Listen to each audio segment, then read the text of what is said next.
Salut tout le monde, c'est Shinji. J'espère que vous allez bien et bienvenue sur ma review du chapitre 1102 de One Piece.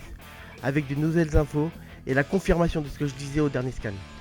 En titre, nous avons la vie de Kuma, avec 4 loups et Bonnie en train de manger des hot dogs. On commence ce chapitre avec Bonnie et ses compagnons toujours à la recherche de son père.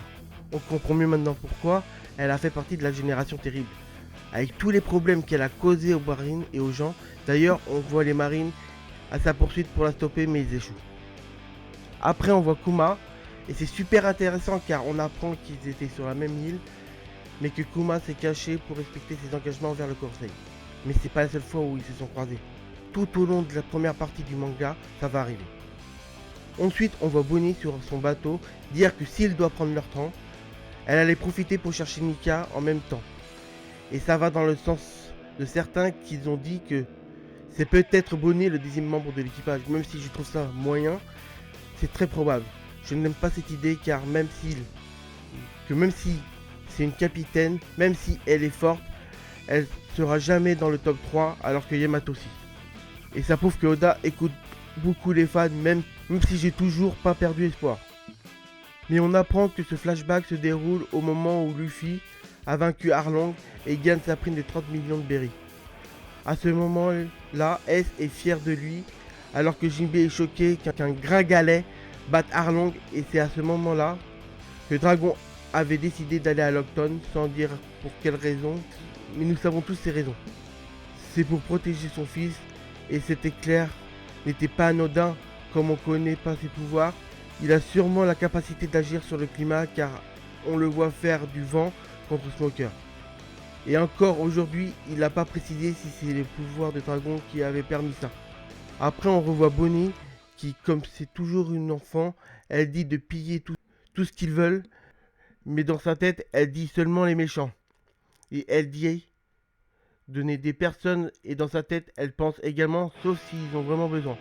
Et c'est également pour son père qu'elle a mis un piercing sur la joue pour qu'il puisse la reconnaître.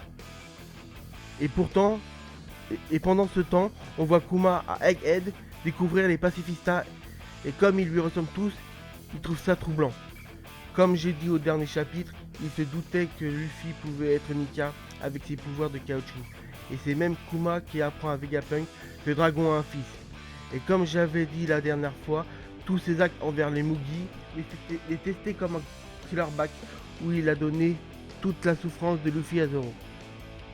Juste après, en se parlant à lui-même, il dit que tous ses amis sont formidables et que ne le surprend pas vu que c'est le fils de Dragon.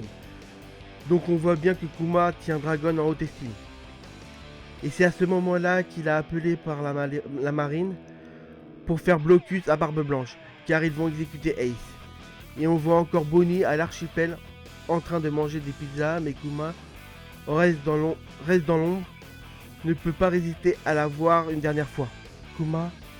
Et avant de partir, Kuma apprend qu'un homme venait de frapper les dragons célestes et le surprend, mais ça le réveille également car même si Nika ne serait qu'un mythe, il met tous ses espoirs en Luffy, de s'incarner en Dieu Soleil.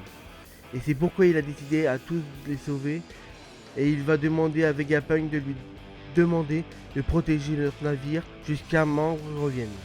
On finit avec Kuma qui donne ses souvenirs à Vegapunk et on voit tous ses souvenirs qui y sont.